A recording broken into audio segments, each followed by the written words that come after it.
Okay, so this is closer than I expected. Hello, everyone joining. I'm sort of maneuvering the camera right now. Sorry about that. That is Evan. Hey, everybody. He is our resident comics expert. That means I write about comics a lot here. You do, and yeah, what makes you a comics expert besides like the fact that you read all of them? I don't know. I've been reading comics my entire life, like a lot of people, but I've also been writing about comics since, oh man, probably about 10 or so years now. About as long as I've been writing about games. One of the things that I started doing when I came to Kotaku was writing about comics a lot more. Right now I'm writing about comics. I'd say 90% of my output for the site is lately comics. It's been all comics. That's good. It's been good stuff. You guys should check it out. People seem to be really into it. And I'm going to be looking away from the phone camera a little bit. Yeah, so because we're also for everyone involved, we are currently Periscoping, which is live chatting with people here. But we are also, Chris, do you mind if I show everyone? So that's Chris. He is recording. So you'll be able to see the proper video of it after the fact. Yeah. Not in portrait mode. Right, for all you purists out there. Yeah, exactly. We try not to do the horrible video crime. So I had a question, somebody hailing from Ireland, about what my favorite comic book is right now. I think I'm really loving a lot of the changes that DC has made to their big characters like Superman and Batman. They've made those franchises feel fresh in a way that they haven't before. And I'm coming as somebody who didn't like that stuff, like leading into their last big event and these last big changes. But there's been a lot of big status quo changes in Superman and Batman that have made the books really, really good. I'm writing a Superman one today. Let's bring it back. Sorry. Let's bring it back on topic to my favorite comic book? To Batman. Yeah, Batman. We're here to talk about Batman. So let's, my favorite comic book right now is probably Saga, okay? Saga is a good choice. Right. That's my favorite comic book.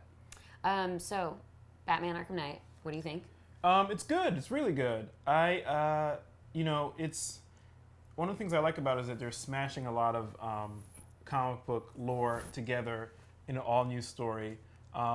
So you get an enjoyment from it two ways. One, if it's your first time encountering these characters in this kind of scenario in a Batman story, you'll be like, oh my God. If you've read this stuff that some of the plot elements are based on, you'll be like, oh, here's how they're going to use this thing. And you get to see them kind of reinterpret it in a new way. It's, a really, really good Batman entry at this point. I think Rocksteady is definitely up their game in terms of what they're pushing the PS4 to do compared to their last time out, which was Arkham City, and a long time ago. So for everyone who's unfamiliar, why don't you catch everybody up to speed, all the Rocksteady, the Arkham games. Yeah, so they're all about the combat. It's a big thing, right? Right. So I think it was 7 or 8 years ago when the first one came out, maybe 2009. It's been a while. It's been a while, though. Definitely more than 5 years. It's kind of crazy to think about, actually. And one of the things people loved about Arkham Asylum, Batman Arkham Asylum, was the combat. You were able to take on these huge groups of thugs and in various martial art moves in a way that felt agile and quick and also strategic. All the things that Batman is, right? But video games have been having a hard time trying to capture that. So it's really carrying on that legacy. Rocksteady did Arkham Asylum and then Arkham City about 3 years ago, maybe 4 years ago. And then they took a break to make this game. In the meantime, Arkham Origins came out from the Warner Brothers Montreal studio. And it was a good game, but it felt like a little bit too reminiscent of what had come before. You reviewed that one for us, yeah, right? I reviewed it. Yeah, and I compared What'd it to you give it? It was a yes. It was a yes. It's hard to get a no. It's hard. Well, you have to kind of. The game was well made enough that it was, pretty much a solid yes, but it didn't feel like it pushed the envelope a whole lot. It felt like a good cover band playing songs that you already know. That's the way I compared it in my review. So in this one, somebody says Origins was like good DLC for City. Yeah. You have a comment on that? Yeah, I mean, it was a huge $60 DLC, but right. I think it kind of layered on a few more elements. It didn't make it massively bigger in terms of scale, but I think they had a few new game mechanics that were interesting. So this one, you have the Batmobile. Is that like the biggest change? Yeah, it's the biggest change. The Batmobile is a huge addition to the gameplay. Do you like it? Yeah, you know, it's grown on me. It's pretty divisive. Not a lot of people like the Batmobile. At first, I didn't like it because the controls, you're stuck with default controls until a certain point in the game. Then you can remap them. I haven't remapped them. I've just gotten used to it. But it's good. Which is kind of how that goes. Right. Like Red Dead Redemption, the first time you rode the horse, probably were a little bit awkward with it, but you get the hang of it. I'll answer one quick question. Should you play previous games before Arkham Knight? You should. You know, they just because they're so well made. They're well made, and it's one big story. You get to see kind of... There's not plot elements that carry over directly from one to the other, but you get a sense of, like, this is Batman's career over a long kind of arc. And he's been through some shit. Yeah, he's been through some shit, definitely. Yeah.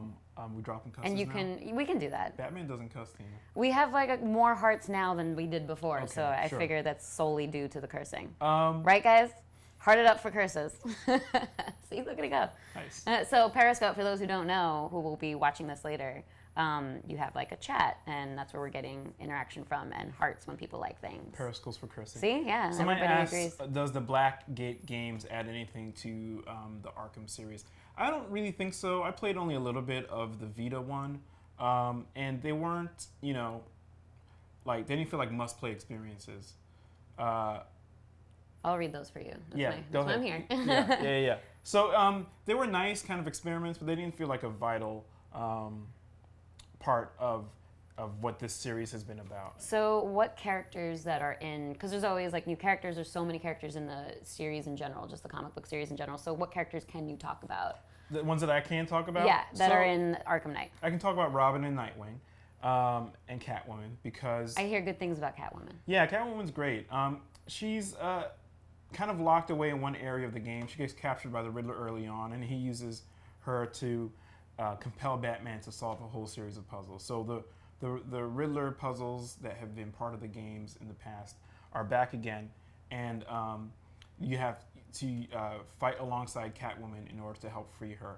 And that's one of the instances in which the dual play feature comes in, and that's the new feature in the game that has you fighting alongside another character and then switching off. You can do these dual takedowns, which are two characters kind of, somebody vaults an opponent up in the air and the other person smashes them down. And it's really cool. And it's the kind of thing I've been waiting for a Batman game for a while. I mean, Batman is kind of a lone wolf character all the time, but he's a mentor to a whole community of crime fighters, right? There's something called the Bat Family in DC Comics, and they show up here. So Nightwing, the first person who was Robin and then grew up into his own custom identity, he's in the game. The new Robin, Tim Drake, is in the game. Catwoman's in the game. You can all play alongside them with dual play, and it's really good. So I want to ask you about villains, what villains Sure. are in the game. But before we do that, somebody earlier asked about the tank, and I assume they mean when the Batmobile turns into its tank mode. Right. What do you feel about that? Does it like get in the way? Is it fun? What is it? The Batmobile is great because on one hand you can have it be a really fast, basically street rocket that Demolishes everything? Demolishes everything, gets you from one point to another without swinging and gliding if that's not your thing. That's the thing. I just feel like the flying through the city, through Gotham is and far more... that's all still there, but there's parts that are compulsory Batmobile sequences, things that you have to use the Batmobile for. Yeah. And so the Batmobile has something called battle mode, which turns into a tank, and it controls totally differently, kind of like a mech. You can... a little heavier. It's heavier, slower. Mm-hmm. That's the only mode. Well, you can use weapons in that mode primarily. There's some other modes when you're just... Some other weapons you can use when you're in normal driving mode. By the way, why don't you show your prop that you brought? Yeah, so here's the game. Yeah. I figured I might as well show the game. I'm sure you guys could see it as well. And so Evan's playing the PS4 copy of Batman Arkham Knight. And there's DLC too, and you wrote something about the DLC. Yeah, there's a day one DLC based around Harley Quinn, which I found kind of disappointing. I love the character of Harley Quinn a lot, but I just felt like they went for it was just a wacky, violent version of Harley Quinn. The thing that I liked about the character most is that she's always seemed kind of conflicted about being a bad guy and being in a relationship with the Joker. We didn't get any of that in the DLC. It was kind of a very short, shallow, and I also said shrill when I wrote about it.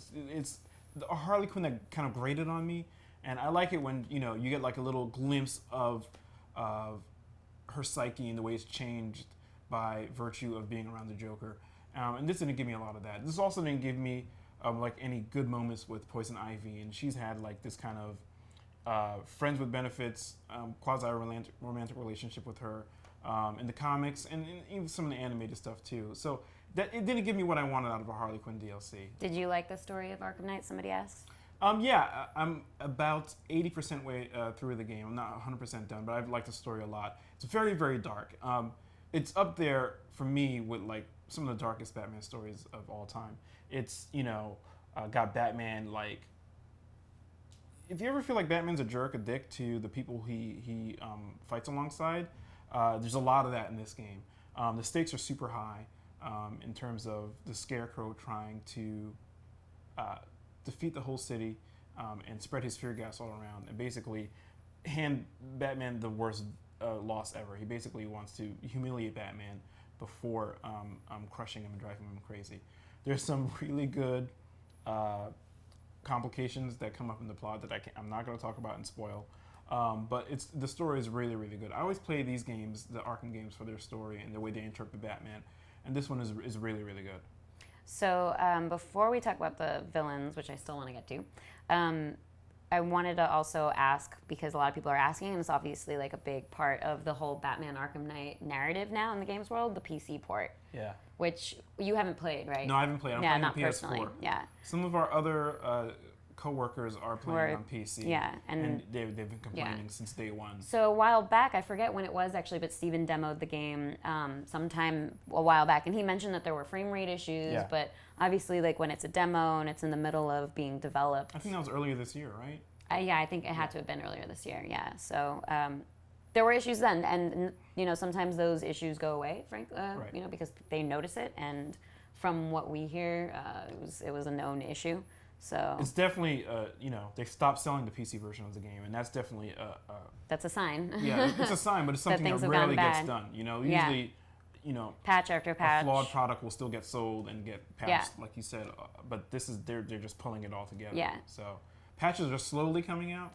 And they'll fix it. They'll get around to fixing it, but it's sort of like the damage has been already done. Yeah, the clock is definitely running. Yeah, but at the very least, like if you're a PC player but you also have a console, probably play it on console for now. Yeah. Yeah. Somebody says PC Master wait, which is kind of the truth for a lot of other situations too. Yeah. I mean, it's interesting.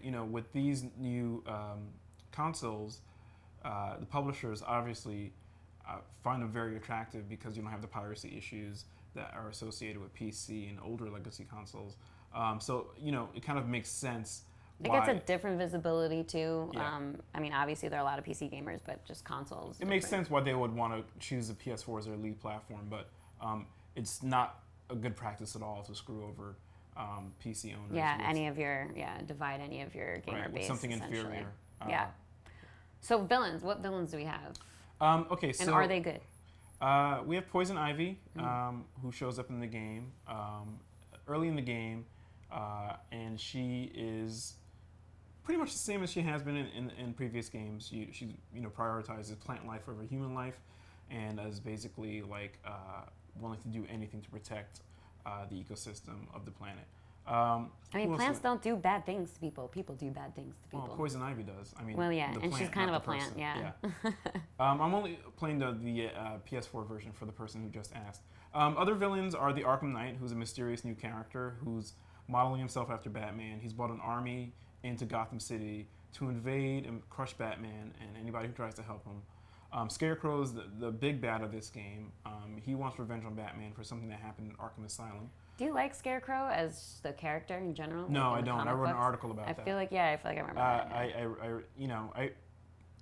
This game has made me reconsider a little bit Scarecrow as like that's pretty good then. Is his standing in my personal ranking of Batman villains, but I still feel like he's mostly just a prop. He's a plot device that walks on two legs and sprinkles out fear gas all the time. He's kind of lame.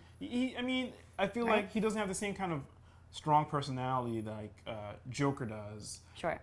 Well, it's hard to compare to Joker. Yeah, but even really. I love Two-Face. Two-Face is one of my favorite Batman villains because I feel like you can always layer some complexity on with the way he's obsessed with the number 2 and the split personality and flipping the coin, and having formerly been a district attorney who worked with Batman, and now he's somebody who wants Batman dead and possibly even blames him for what happened. All that stuff. And he's in Arkham Knight? Yeah, he is in Arkham Knight. I'm really never sure what to talk about when it comes to Arkham Knight, because it's a lot of story elements, and I don't know you which don't want ones to spoil will for me, but I haven't played it, so anything I he was say, in don't a lot worry. of the trailers, so I think it's fair game to talk about him. And Yeah, so that's true. Penguin. Yeah, that's true. So how is Penguin then? You haven't Penguin's talked about good. He's not quite as central to this game as he was in, say, Arkham City. He's kind of on the fringes, but Nolan North voices him again in that weird fake English Cockney accent, which is hilarious. He's there most of the time. He shows up is when you're dealing with Nightwing and helping him shut down some of the stuff that Penguin's trying to do. Somebody said Two-Face was underused, and you like Two-Face, so I imagine. Yeah, you agree. He's one of the side missions that you can do, and I got the sense that there wouldn't be a lot of him because there's like a subset of missions that you can tackle while you're not dealing with the main story, and he's part of that. How do you feel about the fact that you have to basically 100% the game to get the true ending? Yeah, I think that's whack. I didn't review the game. Who does that? Our critic at large, Chris Sulentrop, did, and we talked about the ending, and he says you're basically pushed to 100% the game to get the full ending. I haven't reached the ending yet, so I don't know if it's something that... We posted some of the Easter eggs that were in the ending, but Yeah. obviously under heavy spoiler warning, but... So I don't know if the ending that you get for just finishing the story It's mode worth it? is going to feel like incomplete or like, Right. Yeah. like it's locked away, like DLC on a disc. So do you know anything about the exclusive DLC? A couple people were asking. I haven't played any of the PS4 Scarecrow exclusive stuff yet. I'm just trying to finish the game now. I generally have liked the Scarecrow themed levels and experiences that have been in past games. So I'm imagining it's going to be along the same lines, but I haven't done any of that yet. So somebody asked, I know you haven't reached the ending yet still, right? No. So somebody asked if it was left open for DLC or a sequel, but I feel like that's a question you can answer without even knowing the ending, just because always? Yeah. Pretty much always there's opportunity. It's the nature of superhero comics, right? You always leave the door open for continuations. Don't worry, no spoilers here. We're not spoiling anything. No, we're not spoiling anything. Yeah, for the people asking. But yeah, I think, based on where I am in the story now, there definitely seems like there's room to do more stuff, but they're treating this as the end of a trilogy, so whether that means they're done with Batman or just done with this particular set of stories is something that remains to be seen. But DLC never counts. You can always tack on a couple There's extra already missions. been a Batgirl DLC announced, so I'm really looking forward to that because Batgirl's one of my favorite characters in the Batman family. So somebody asked, did you notice any Easter eggs, and specifically the Superman? Yeah, I ran into one of the Superman Easter eggs, the phone message that Lex Luthor leaves for Bruce Wayne in the in his office at Wayne Enterprises. I've seen other stuff, like there's a shop called Zatanna named after the magician character in the Justice League. I've also You are a wealth of comic book knowledge. Yeah, there's one climactic scene that happens on an old movie set, and it's the show is Arthur Brown's Price Change, and Arthur Brown is the secret identity of a supervillain called the Clue Master. He was like a... You should do like a momentary... You should do a breakdown for the site. Just write, because explaining it with all of your... I'm thinking about doing something like that. This is how articles are made. Yeah, so there's like a little nod to him. There's a nightclub called the Black Canary, which is a long-running female superhero in DC Comics. She's like a martial artist with superpowers. She's great. She's on Green Arrow show now, and she has a new comic book that I think is coming out next week. Do you know the answer to this question? Was it Clayface? Clayface? It's the same animated series. I'm unfamiliar, so. Oh, so Clayface is not in this game, as far as I can tell so far. But I think it's... How far in are you? I'm on... somebody said the Oliver Queen building is another Easter egg. And Queen Industries apparently supplies some stuff in the game. Clayface is not in the game as far as I can tell. I'm about 80% done of this main story mode, and I think 40% overall. I don't have the screen in front of me, but right. I put a good amount of time in. I love when games tell you exactly how long you've played, exactly the completion rate. I don't have a breakdown in terms of hours, but right, yeah. But that's how long I've played. It's a neat feature, though. It's definitely what I'm doing as soon as my daughter goes to bed. Yeah, I get that. Okay, so you talked about Batmobile, villains. new characters, Easter eggs. Yeah. Combat? Did we talk about combat? It's pretty much the same, right? Yeah, pretty much the same. They haven't evolved it too much. I mean, they had a good. They're just layering more formula. stuff on it. You Yeah. get a few different gadgets, and some gadgets have Right. different functionality now. You have What are the new gadgets? You're putting me on the spot here. It's okay. There's a Memory voice is tricky. synthesizer. Synthesizer? You're gonna make me even mess it up. There's a gadget. I'm doing a Porky Pig here. Voice Yeah. synthesizer. There you go. See? 5th time's the charm. It's a gadget that lets you mimic other characters' voices, and you can kind of control the enemy AI behavior. Words are hard, somebody said. Well, I got it out. Yeah. You just need to practice. But Somebody thinks there should be a 60s Batman DLC. That sounds I like a pretty think good that's idea. a skin in here. But yeah, a Batman. That's from all the we get these 1960s. days, skins. Yeah, there's a ton of skins in here. Yeah. I haven't played with a bunch of them, but I'm only playing with the default skin. But the skins look cool. Skins are cool. Yeah. So that's one of the gadgets, the voice synthesizer. And you can kind of redirect enemy AI to make them easier to take down. And that's really cool. There is some new functionality for the remote hacker. There's flying drones all over the place, and you can hack either the drone operators or the drones themselves to explode, or you can blind them. So it feels like really scaled up. It feels like they've added a lot of new features on top of the already existing stuff. Does it make it more fun, or is it just kind of like, neat? No, it makes it new more thing? fun. I'm Makes it definitely more using fun. tactics that I haven't used before. Are there difficulty levels? Yeah, there's difficulty levels. I'm playing on normal, and it's challenging. There's a Someone says Watch Dogs, Gotham Knights. yeah. It very much does feel like that actually. Yeah. Yeah. If you had to what's crossbred to make this game? Because it's kind of the open world feel. I'm sure can kind of give you a bit of a GTA it's funny. sense or something. Arkham Asylum felt a lot like Assassin's Creed when it came out a few years ago. And then Arkham City felt very scaled up, and the big addition was the gliding and the flying, right? Which was a whole different way. Good. Yeah, a whole different way to interact with a virtual city compared to other games. And it was done very well. Which Yeah, is it was done important. incredibly well. This game feels like there's some kind of Watch Dogs kind of hacker-tastic stuff going on, but it just feels like they've made the world more interactable than it has been before. There's more things that you can touch and control and manipulate. There's more paths that you can go along if you want to go in quiet and stealthy, or if you want to just fight your way through a combat encounter. There's options to do that. So it feels like you can improvise a lot more, which is great, because Batman has always felt like a character who, makes it up as he goes along if he needs to, and he can strategize on the fly. He's still got to feel like Batman, though. Yeah, you definitely feel like Batman. Yeah. Maybe like a jerkier Batman than before. He's super grim. There's like... Poor Batman. Yeah, I mean, yeah. That's what the previous game's just too much for him. That's what the great thing about a 1960s DLC would be. Like, you get a nice change of tone.